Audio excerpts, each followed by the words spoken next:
大家好，我是龙儿。今天才知道橙子的正确吃法，不用剥皮，不用切，简单快速，干净不流汁。现在是各种橙子大量上市的季节，橙子吃起来酸甜多汁，很多人都特别喜欢吃。但是橙子和橘子不一样，虽然它们都是橘子类，而橙子剥皮却没有橘子剥皮那么好剥，每一次剥完之后指甲都生疼。今天教大家一招，不剥皮，不用切，简单快速，吃完之后不脏手不流汁。在此之前，很多朋友都不知道怎么来挑选橙子。在挑选橙子的时候，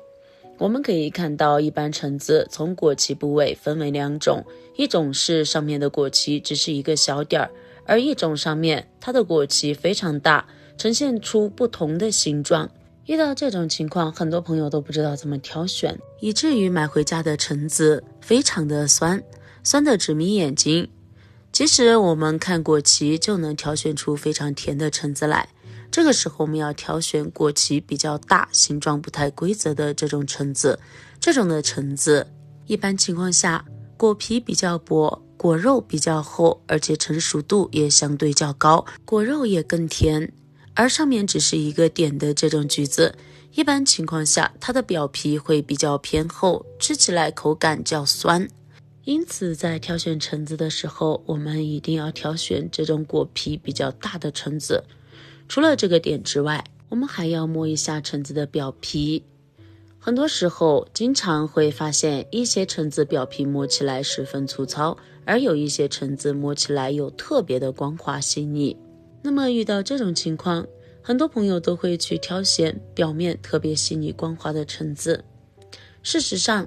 这种选法是对的，因为表皮越光滑越细腻，这种的橙子成熟度较高，果皮较薄，而表面摸起来非常粗糙。这样的橙子我们用手按压一下就知道果皮非常的厚实，并且还没完全成熟，吃起来口感就会偏酸了。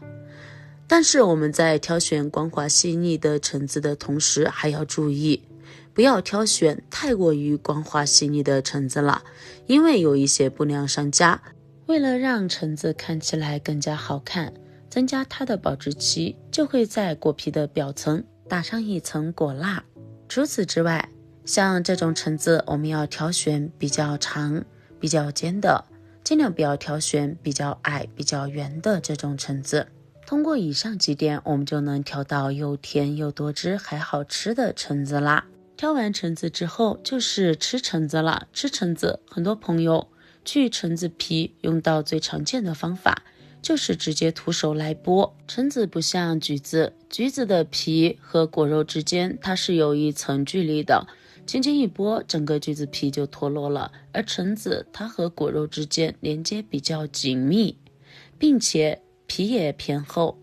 我们如果直接徒手来剥的话，剥完一个橙子之后指甲生疼，橘子皮上面的汁水也会沾满手指，这个时候手指也会把汁水带到我们的果肉上面，以至于我们剥出来的橙子吃起来口感会有一点微微发苦，就是因为这个原因所导致的。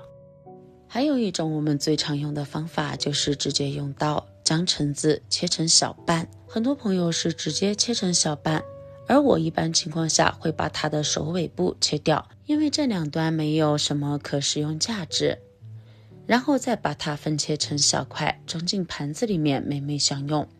虽然这个方法比直接徒手来剥要简单快速干净许多，味道也更正宗，但是在吃的时候也难免会把我们的手弄脏，尤其是家里面的小孩子，这样来吃橘子吃得满脸满手，以至于身上也到处都是橙子汁。今天来给大家分享一个技巧，让我们吃橙子变得更加简单优雅，而且吃的橙子果肉没有一点点怪味，不会发苦。我们随便找准橙子的一端，然后将它的顶部切掉一点，切的时候不要切得太深了，不然的话里面的果肉就会引起浪费。这样切开之后，我们可以看清楚里面的果肉，而中间这一部分我们需要用刀将它轻轻地画上一圈挑出来，这一圈是橙子果脐的部分，中间的这一小点没有任何食用价值，吃起来口感偏硬，所以一般情况下我们都会把它去除掉。去掉之后就能看到橙子里面真正的果肉了。然后找一根家里面吃饭用的筷子，用筷子比较粗的这一头，轻轻的往里面扎进去，将里面的果肉扎出果汁来。只要我们用筷子轻轻往里面戳，里面的果汁就会被哗啦啦的榨出来了。这个过程非常的简单快速，而且因为橙子的外皮偏厚，我们根本不用担心筷子会把橙子皮戳透了。橙子汁完全戳出来之后，我们现在准备一根吸管，将吸管插进来，这样看起来有没有一点像一个椰子呢？这样一来，我们就可以直接拿起橙子吸里面的果汁了，还能吸到满满的果粒哦。以这种方式来吃橙子，特别适合家里面的小孩，家里没有榨汁机，也能轻轻松松的喝到带有果粒的橙汁了。一整个橙子吃完之后都干干净净的，再也不用担心弄得到处都是。如果你也喜欢吃橙子，那么也可以试一试这个方法哦，非常的棒呢。那么希望今天的分享能对你有所帮助，喜欢我的视频记得点赞关注加收藏哦。那么本期的视频分享就到这里了，咱们下期视频再见，拜拜。